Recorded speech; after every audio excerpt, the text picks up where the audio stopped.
The New Orleans Pelicans get the 14th pick in the NBA draft in a division rival against Victor Wembanyama. Was this a good night, a bad night? What will the Pelicans do with the pick? Trade it? Keep it?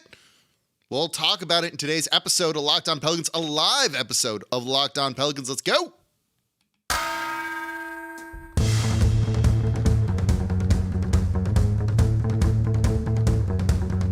You are Locked On Pelicans, your daily New Orleans Pelicans podcast, part of the Locked On Podcast Network, your team every day.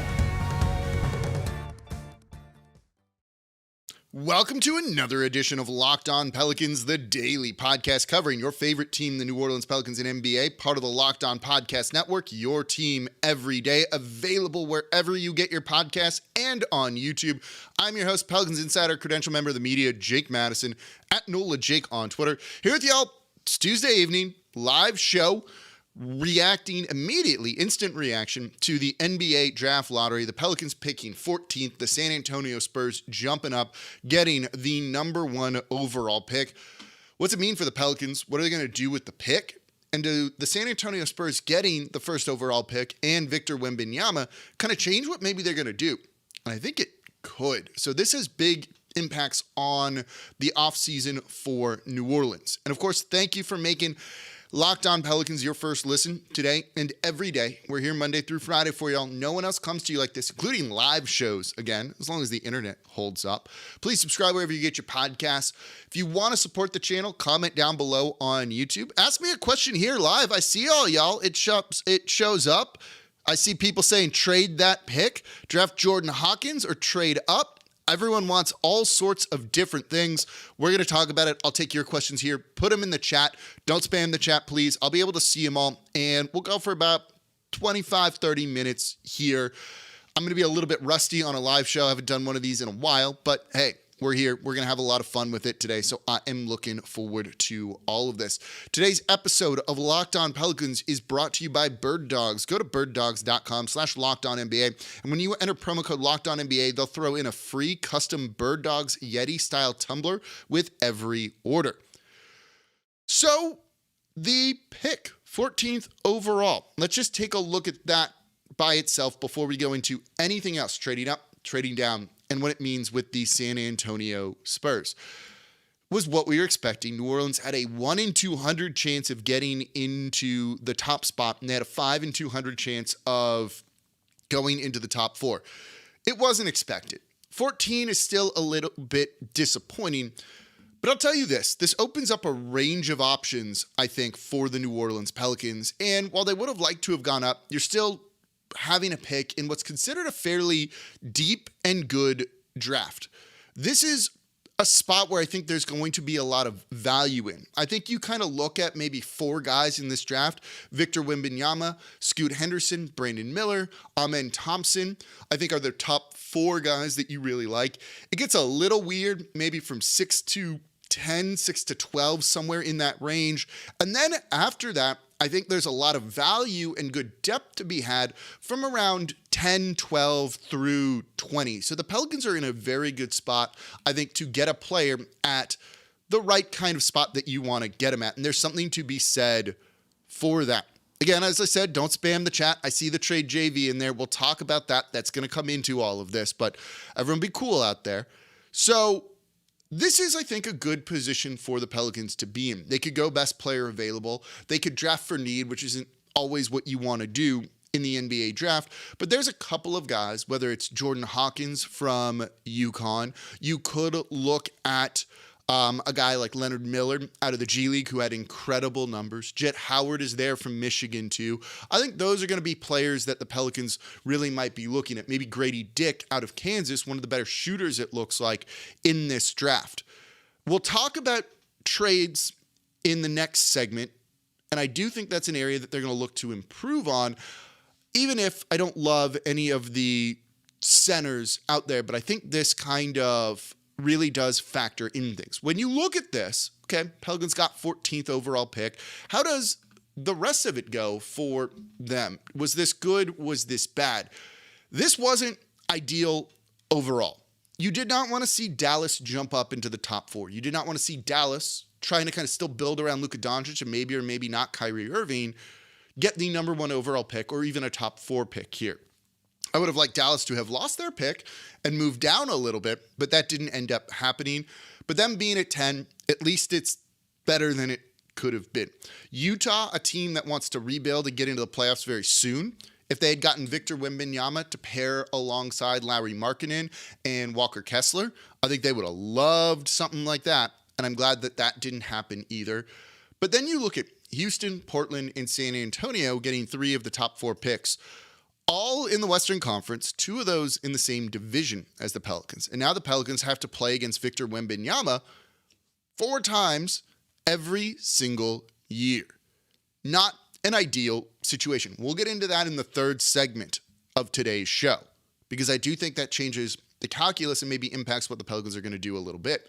Portland is an interesting one. They're going to look to trade that 3rd pick. They're going to look to trade that and maybe Anthony Simons for Mikal Bridges, for Joel Embiid. You need to include way more with that, or someone from Toronto, and get right back into it. So them jumping up, not ideal either, because now that's another team that's going to look to be competing for the playoffs next season, and it just adds more competition for New Orleans.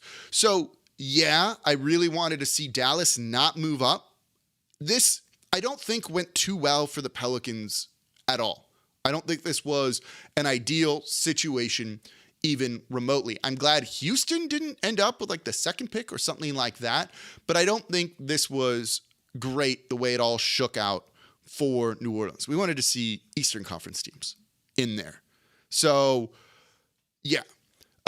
Joshua says the NBA screwed the Pelicans over. I mean, maybe, it seemed like this was just karma and how it was going to go for the San Antonio Spurs, even though this year they tanked the heck out of the season.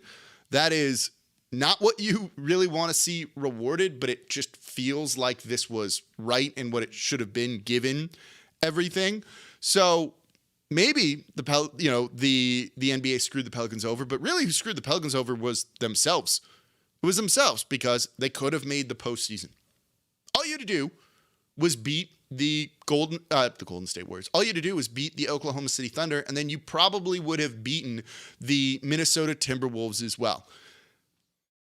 Didn't take care of business. They kind of screwed themselves, and I think that's the disappointing thing from this. And now you end up with the 14th pick, which I do think is fine in this draft, but not an ideal situation. What it does do for the Pelicans, though, is open up a big range of options. You could do anything with this. You could keep the pick. You could draft a player by doing that. You could try and trade up if there's someone you really like. You could try and trade down if there's no one you like at that spot.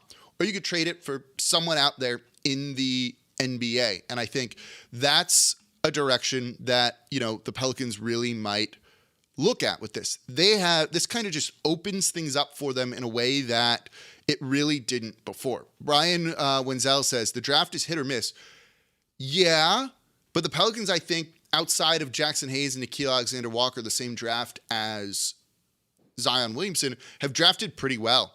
You nailed it with Trey Murphy. You've got Herb Jones in the 2nd round. Dyson Daniels showed a lot of flashes. And I think overall, they're in a very good spot to pick a guy with that too. So there's still talent to be had there and guys that I think fit this team and what you are looking to do. You also have EJ Liddell, who you drafted in the 2nd round. Tedrick Covington mentions his name there, and that's very correct too.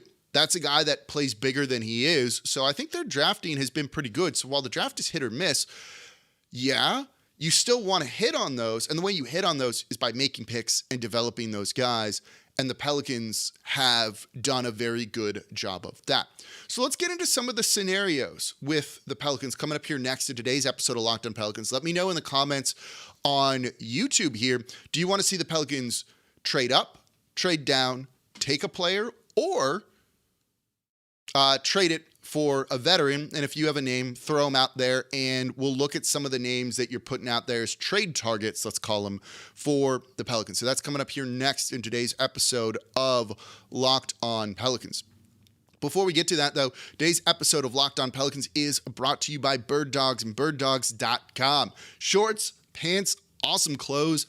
I'm actually wearing a pair of the shorts right now, and they are super comfortable. The stretchy fabric just fits me perfectly, makes my legs look awesome right now. Was out for a walk. They're breathable. It's hot in New Orleans. I could wear these while going out for a walk. I could wear them on the golf course where I will be wearing them. I could wear them to a date if I really wanted to, or just hanging out with friends. That's why these are all great for everything, and I love these. I'm going to be ordering a ton more of them. I want to get a couple pairs of pants for the golf course too.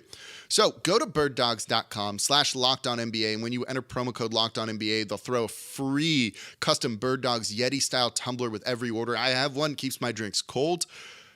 I really dig these. The styles are good. They have the linings in there too, which means everything's where it needs to be. All of that, these are great. Go to birddogs.com/LockedOnNBA to get the free Yeti style tumbler with your next order. And thank you for making Locked On Pelicans your first listen today and every day. We're here Monday through Friday for y'all, breaking down everything you want to know about this Pelicans team, the 14th overall pick. And we're going to be breaking it down for the next couple of weeks. We're going to be looking at players they could draft, trade targets. We'll go more in depth with everything. We'll look at trading up, trading down, all of that. So if you never want to miss an episode, make sure you become an everydayer. Best place, best way to support the channel. Listen Monday through Friday. And today, we're doing a live show. We'll be doing more of these over the summer too. Internet stable, thank you. Finally, I was a little bit nervous about that today. So give me your questions here in the chat on YouTube, and of course subscribe on YouTube and wherever you get your podcasts. So I said the Pelicans could do anything with this: trade up, trade down, draft a player, trade it for an established NBA veteran. I'm going to rule one out right now. I don't think they trade up. That has just not been how this team operates. And I think that the team trusts their scouting and their ability to find guys later in the draft and kind of realize Trey Murphy's a good example of this, right? They had the 10th overall pick and they traded back to 17. They wanted to take Trey Murphy at 10. They knew they couldn't. That was too high, and they knew they could trade back and still get him. I think they're going to find another guy like this that they go, okay, we could trade back for if we needed to, or just draft him at 14, and we're going to be fine.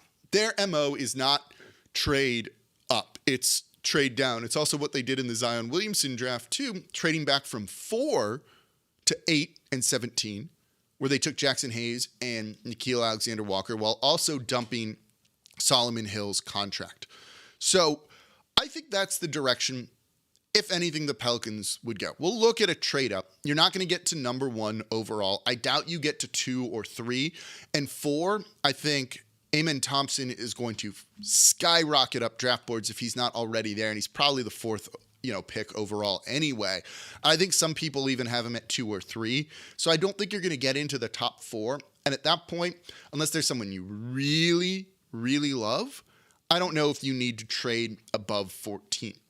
One of the things we'll look at in the next segment is San Antonio getting Victor Wembanyama. Do you need to get a player that deals with that? If you know you're going to face him 4 times this season, do you need to draft a guy and have that for those matchups? I'll give you my answer on that in the next segment. So let's rule out trading up. And there's no center in that range that you would really trade up to get either that can kind of handle that sort of job, that sort of duty. So you're looking at trading down. And I think that's something that could be on the Pelicans' radar, to be honest. If you could package the 14th pick, Najee Marshall, get an established NBA player, would you do it? Maybe. I don't think they see Najee Marshall as a long-term piece, so I wouldn't be shocked if they try and trade him. And I think some of the names that I've seen here in the chat are names that they're really going to look at. A guy like Myles Turner, I think, is definitely going to be on their list. If you've been an everydayer of Locked On Pelicans, even the past month or two, I've said, and I've said this kind of all season long, I don't really see them keeping Jonas Valanciunas around long term. That just hasn't been something I think makes a lot of sense. Guy's making $15+ million. You don't close games with him. That's kind of a problem. So if you're going to pay that kind of money to someone, Get a guy you're going to play and, use in games. And if it's not a guy like Valanciunas, get a guy like Myles Turner, who I think would be attainable. I see Jake Warren, good first name there. Myles Turner would be really nice, but they just extended him, so that's not going to happen. I think they extended him just to not let him walk for anything. He was making $30+ million. He's making $17.5 million or somewhere in that range right now. His contract became very reasonable. That wasn't like an overpay on an extension or anything. So I think he's very tradable for them. I don't think he's that good. I don't think he's as good as some people think he is. His rebounding is not great, and the three-point shooting isn't as good as people want to make it out to be, and I think it's somewhat comparable to Jonas Valanciunas. The rim protection's fine. He does not give you live ball blocks that turn into fast breaks. I think that's kind of the biggest problem. Lucifix says, what about Karl Anthony Towns? I don't think you're going to get Towns for 14 and salary in Jonas Valanciunas. I think you'd need to include another first-round pick at least, and I don't think Minnesota's going to look to really trade him, even though I don't know what that team is ever really going to be. So I think that's kind of where they are. I see a couple people talking about Jackson Hayes. I don't think he has much of a future on this team unless they sign him on a cheap and not as qualifying offer 1-year deal. So I would not be shocked if they renounce his rights and make him an unrestricted free agent. That could be a thing. And no, Jax could not put Victor Wembanyama in cuffs if he wanted to. If he could do that, he would be playing a whole lot. Matt Harrison says Clint Capella would be, you'd trade the pick for him. I'm sure Atlanta would actually do that. The problem with Capella is he's just not enough of an offensive threat in terms of three-point shooting. And I think that's an issue. There's only so many type of bigs you can put out there that if they're not giving you shooting are a problem, because you do need more shooting, more spacing, and not clogging the paint for guys like Zion, Brandon Ingram, and CJ McCollum. And that has been a problem in the past. And no, Boogie Cousins, Black Order, is not going to be the answer either. So when you're looking at this, I don't know if there's a ton of trade targets out there that make sense for the 14th pick in a pretty good draft, and you're not going to trade the pick plus Najee Marshall for a higher pick. No one's going to do that. So I don't think moving up is an option, and the way I'm going to look at this is they're probably going to draft someone at 14. I think that's going to end up being what they do. And there's a couple of reasons for this too. And we'll start to get into the Spurs and Victor Wembanyama coming up here in the next segment. When you look at the way this team is operating, and I've said this, right? I was the guy at the NBA trade deadline who said they're not going to make a move because they're worried about the future luxury tax concerns. They're worried about money. And what did they do? They did a salary dump move. And I don't know if Josh Richardson's going to be back either next season because of that. They're worried about not the luxury tax and trying to avoid it and trying to not pay it. And this team is only going to keep getting expensive and expensive and expensive. Herb Jones is up for an extension in a year. Trey Murphy is going to be up for an extension too. And Trey Murphy's going to get the bag, y'all. Herb is going to get a number that surprises you. $60 to $70 million on a 4-year, 5-year deal. Trey Murphy's going to get a max deal. I feel very certain of that Trey Murphy will get a max deal from the Pelicans or someone out there. So this team gets expensive. So what do you need? And what that means is they're going to have to make trades that dump salary, assuming they're not going to pay the luxury tax. And they're one of 2 teams in NBA history that have never paid the luxury tax. You're seeing the realities of being in a small market like you don't see elsewhere. D says you can't go far without paying the tax. That's true, but they've given us no indication that they're going to do it. And the move they made at the trade deadline kind of gave us the indication that they're definitely not going to do it. So that becomes the problem. They don't have cap space to sign people. They don't have even really many exceptions to sign people. They have about $5 million, maybe a little bit more they could spend in free agency. They're not in a great spot when it comes to the salary cap. So what they're likely going to do is draft someone they think can be a future starter, and you have insurance for when you got to move off of CJ. Or potentially in another year or two when we have this conversation, we don't need to do it just yet, do you look at trading Brandon Ingram because of salary cap concerns? It's an unfortunate conversation to have, but one we're going to. You need to have those guys and their replacement. Trey Murphy is going to be the replacement for a starter one day, so you have that. They hope the same for Dyson Daniels too. You can get someone at 14 that you think could fit that. I think that could be an option. Whether, again, that is a Jordan Hawkins, a Grady Dick, a Jet Howard, right? There's a couple names. Leonard Miller is a guy that I think I'm going to end up really, really liking as I watch him more and more and more. I've seen a couple of y'all ask about a center. And is there a center they could draft at 14? And is there someone there that makes sense given that the San Antonio Spurs just got Victor Wembanyama? That is an interesting question, and I want to talk about that coming up here next, and we'll answer more of your questions. So if you've got questions, put them in the comments here on YouTube, and we'll answer a couple of those coming up next in today's episode of Locked On Pelicans. And thank you for making Locked On Pelicans your first listen today and every day. We're here Monday through Friday. No one else comes to you like this live, and we're going to be doing more live shows where I get to interact with y'all. This is fun. I love it. I love seeing the questions. I'll read some of these out too and some of the comments. So if you want to support the channel, no one else comes to you like this, right? Are there hot takes or anything that I throw out here? No, just Pelicans insight. If you want more about jerseys and info, I gave that all in yesterday's show, and no one else has those because I think I'm the only person that's really seen the jerseys.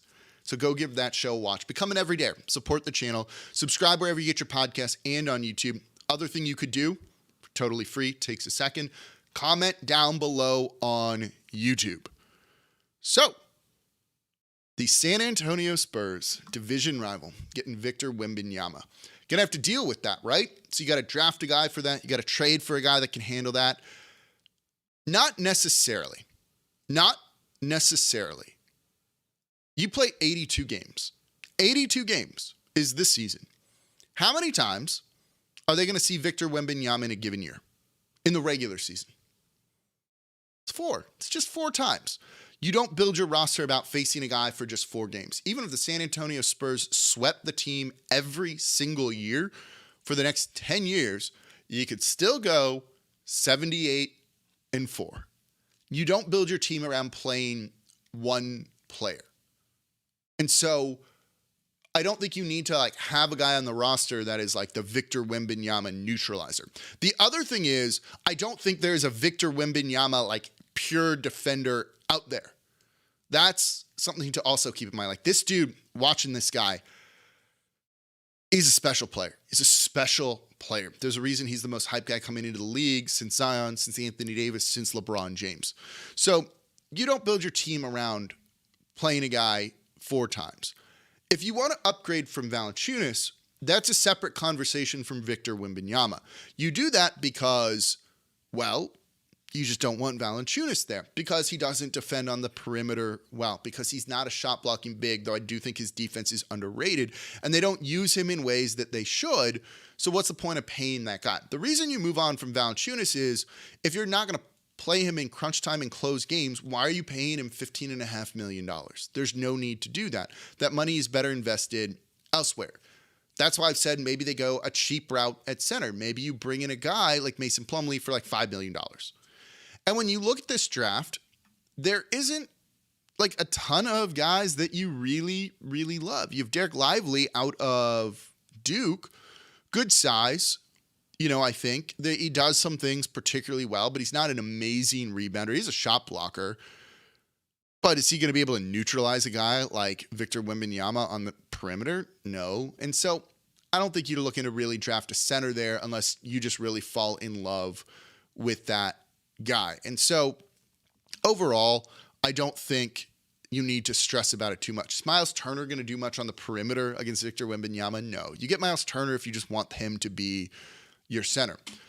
What I think the team needs more than that is shooting and scoring. Either a point guard to kind of run the offense a little bit better at times. But here's the thing. When this team's healthy, Point Zion was very real. Point Brandon Ingram is also very real. And it also means when those two guys are healthy, CJ doesn't have the ball in his hands a lot. And that's been kind of the big problem. So I'd look to add more shooting more of a shot creator, a guy that can kind of get his own with the bench over a point guard, over another center. And I still try and move away from Jonas Valanciunas. So that's where I think you're trying to look. Landon Strutz says, just put Herb on Victor. I don't even know if that would work. And I did a whole show on Herb Jones being snubbed from the all-defensive team. I've seen a couple people here mention Jonathan Isaac, Wiggy Will. Someone else said that too. I don't know where it was. I don't love Jonathan Isaac. There's not enough offense there. I think that's what you need. You don't need another one-dimensional defender who's also dealt with tons of injury issues, and that's just no. Like I'm good. I really want to kind of get away from all of that. Ramiko Barnes says the future is looking bleak, Jake. Like it's not. It's not. This was a team that was first in the Western Conference. There's salary tax and luxury cap concerns that you've got to deal with, but you can deal with all of that. Like you can deal with all of that. You can also kick that can down the road a little bit further and you don't need to stress about it as much. So I don't think the future's bleak. Everything is fine if they're healthy. If they are healthy. It's the number one thing. You know, if you listen to the show with Howard Beck last Friday, all that matters is this team getting healthy. They can do that. If Zion and Brandon Ingram and CJ McCollum can all play something like 60 games together, everything is going to be just fine. I see Rosas Collins from Atlanta as a trade target. Like, yeah, you could go and get him if you want. He doesn't play center. His minutes at center aren't very good, and he doesn't rebound well. So I don't know if that's necessarily going to give you the type of guys that you want. So, yeah, you know, I think... So yeah, I wouldn't stress too much when it comes to trades. That's why I think they're going to end up keeping the pick and drafting a guy, and it gives you, yeah, and Landon Strutz is also points on and Jose Alvarado. Yeah, that's a part of it too. So I think they're going to think long-term with this, which is the way they've been thinking, which means draft a player. Brian Pearson says, San Antonio Spurs have the number 1 overall pick. They hold the keys to the kingdom. That doesn't mean we're going to pick that kid. San Antonio's drafting Victor Wembanyama, and that's not going to get traded. There's zero question about that for everyone. Blackwater says we need one shooter. It's not just a one-dimensional shooter. You need that player to do other things. And I think that's the problem. Brian Pearson also says they need to look at free agency for a couple players. They don't have money to spend in free agency. If you're curious about their salary cap situation, I have a show on that. This is why y'all need to become an everydayer of Locked On Pelicans. I have a show specifically for that breaks down everything you need to know with the salary cap situation and what money they have to spend and why I'm not really expecting a ton of big moves. They're going to tinker around the edges, and that's really about it. You know, Huggy Bear 504 says we have a top 4 team in the West if, and if is all capitalized, we can stay healthy. Yeah, I fully agree with that. Tedrick Covington says Jonas Valanciunas doesn't fit in on defense, which is the whole problem. Yeah, that's why they don't close with him and why they close with Larry Nance Jr. The problem is he's then undersized and they deal with rebounding issues.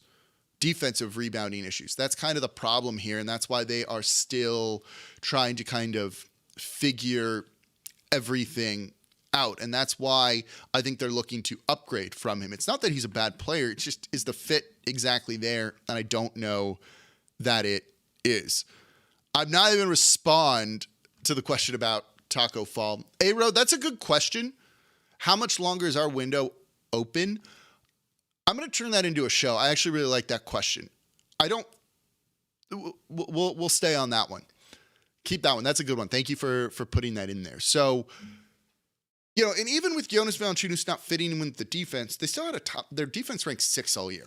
The defense works. You could get away with having Jonas Valanciunas out there, but then if you're going to do that, you need to absolutely use him properly offensively, and at times run the offense through him. And I think that's kind of the problem that they haven't done. So they just don't use him as well as they could.